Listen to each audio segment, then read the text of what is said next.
Classic morning, I'm not sure good evening, some net was it's a big job. Can see and a place you see a concon, Bam Bani, your sana, while natural mineral water. I'm going to see a concon in summer bite. Of course, golden about mixture, about remedy, a malaria and a chidomina at your fuel.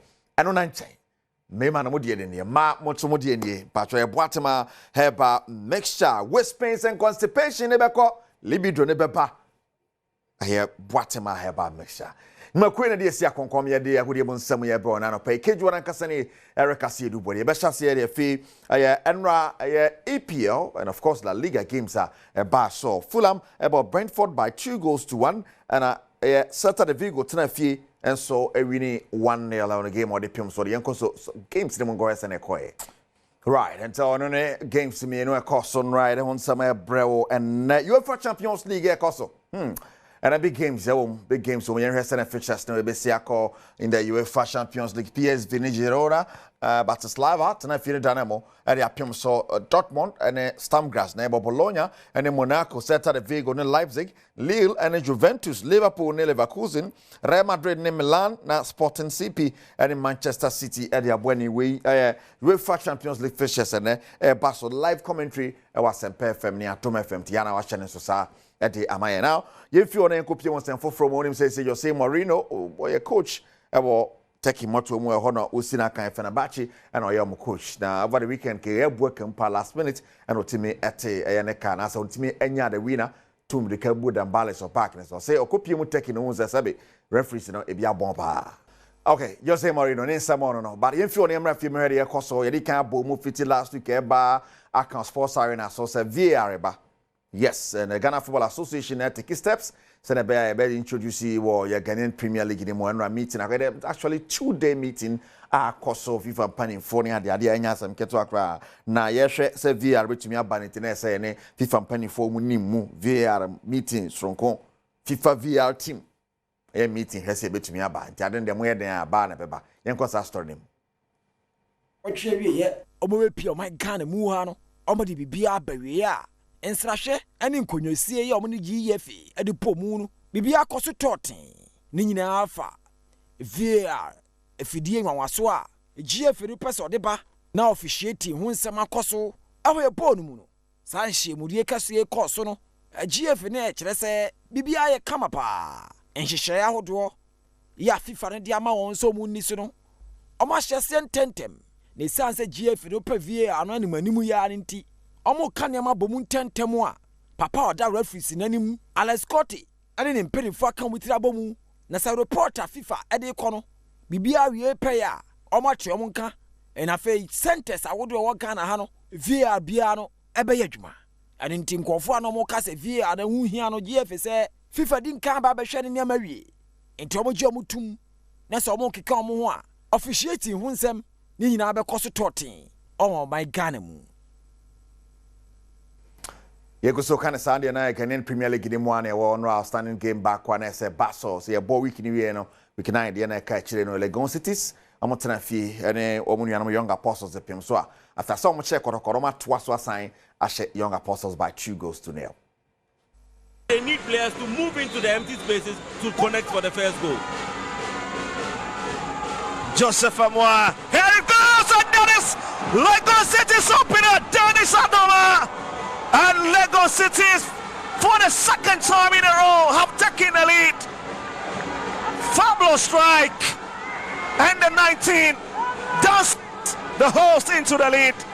I mentioned a while ago that they need to find a Jesse or a Duma because they are off. Capital A, capital F, capital E.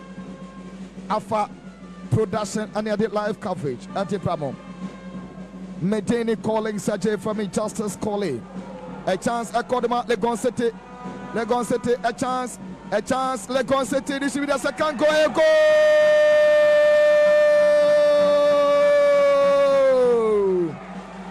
goal!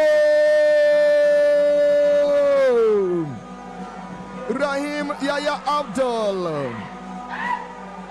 Rahim Yaya Abdul. Offrey bench Anebamu. Legon City Legon City Ashamu second goal. Ade now so that be ya club on the floor. Joseph Kwansa Santa Rafi. Santa Rafi Gabriel Opoku Ahin. Washana Badi Kenina Timabanabi.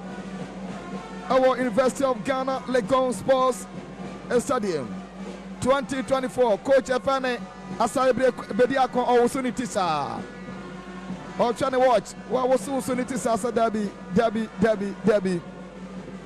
2024-2025 Ghana Premier League Week 9. Our University of Ghana Legon Sports Stadium. They are there concerning victory. Legon City and your second victory in the Premier League. Abra Omochi Young Apostles Abomo Akamienu Amamo Antimi Bakokra. We ending the second victory among our Premier League. Yeah. And Jodia Tosoma Kumakwen Legon City supporters and almost celebrating. Omaro Romontade and Omutis Pedesa. Omutis Pedesa. Legon City Ebeco 8 points. Our league table, so it is all over. Legon City Park. Legon City is now more teams area home. Omanya back-to-back wins. Frokosro Kakrakra. But Munyan back almost already Dreams FC. But you're more than 18th position and a more battle relegation. After some Africa, India, Nieman Koye. Now, Sabe Fasen for Coach Karim Zito, one of your head coach at the Dreams FC. Bubu Kwamudo do song. Woman good dreams FC swa. Omani omosin ada do watching a. Womoswa womunina. Dreams FC. Enya bobo ko ketwa obekai adwuma mo koye na Africa. Confederations Cup nim. Ena no yomo tie my Ghana nimu a. Ena musunti Kafa was e pass December no. Omo players menu anan kanesi akande mabobo ko yi. Omunyina nya nomination. Ena Ghana Premier League ni ye kona watwe toso edunim. Karim Zito ne mrante ne etwi form bopa. Omo de Italia na why? Omo de sia. Na boboko ba ko asaba betu. Na watwe wie ya. Omo tri yeye. Enom konya baba ko edifre league leaders. Gold Stars wonom. Nanso enokra kwakosi sen. Ase ho anomo da nei. Womo kamu pa. Karim Zito se na ni abre. Onim se achia. Nanso mu ye. Oye de obetumi bia. Se na ebe ya. Players afoforo mo boboko nim. Ani obi bia oka bia wo mu no. Bebia nkunim wo bia no. Emra ne ntem. Enye saa na relegation di ne hu gimu a kwaye betrom omobako bi. We are a young team. The bottom line is inshallah we shall not go to relegation. And we bounce back. Seriously, we bounce back. When you look at these young boys and compare it to those I came to play you last year, none. It's all about two of them were playing. This guy and Derek and Sully. That's all. So we are not worried too much. Even though we have to worry because as I'm talking now, the league is going gradually progress. So I'm only praying for a day we'll get a win and then the rest will follow.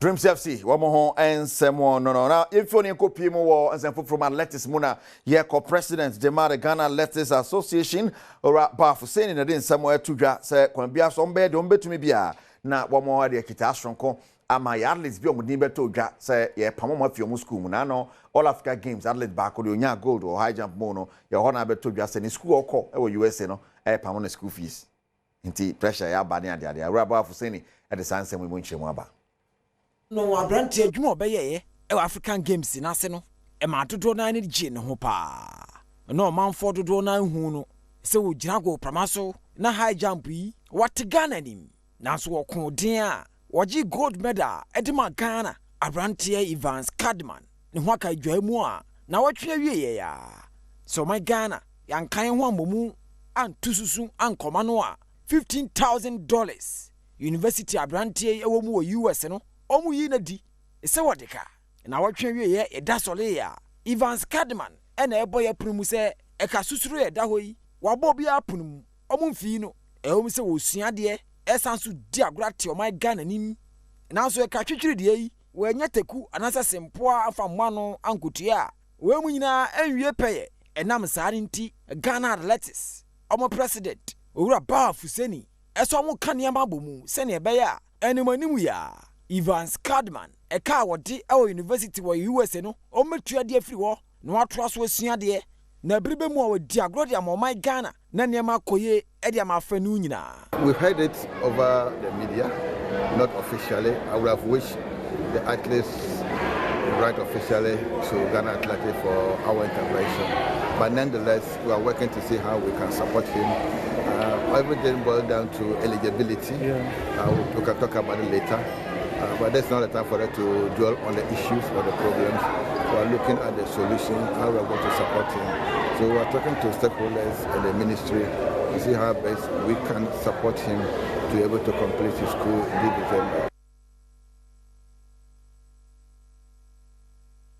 I don't know, some powerful saying President Ghana Athletes Association they to be a sansemino, you be actually baby beko akuri say ombeboano somombwano ne achiri nsam ya de bebro and GHeba omo kan ho ne de samno pro na pay golden eba mixture malaria e de few man me nyina mo blood tonic na aba no bibia be mo wa hye fine e pa cho golden eba mixture malaria na fi wawie ne san hye neat pa mo say yes near ma san o ready mo what my eba mixture constipation and male vitality of course libido no be kosra boatema heba mixture. Open the door to our friends 0243 173 388 0243 173 388 and of course you can say on Ocean Sumame say Ability Fair 2024 bebaso Ability Fair 2024 ashase 2nd November ye kumwa se gusuni na mu a ti niema ekoso no anya sam keto akwanto so betimi do ho agimu bi Ability Fair 2024 AMA and the sanche de aba so o showcase wo niema o ton o to various attractive and affordable products me pacho betimi de ho agi AMA Ability Fair mo fresh 0241 235 0241 235 0533 441967 Ability Fair 2024 wala natural mineral water wala fokan ho na eden sam na ba ba no nso a wala mineral water ena be boa ye pa nanwa your birthday mami esi nyame Plaza FM host of lockdown belated happy birthday nyame sha no to nkwane papa yes o sister a sequence wa akwa na say mfama o say I love you nyame esi no nyame sha pa na vepo akwa sorry so touch this o de nyina man na bibia timi akoye Sergio Manucho Bernard Paribo twemi producers Kejo na nkasa ni Eric Asiedu Bwari patwa pobodi won sembeto aso wi a de akaiba koso ahebedwam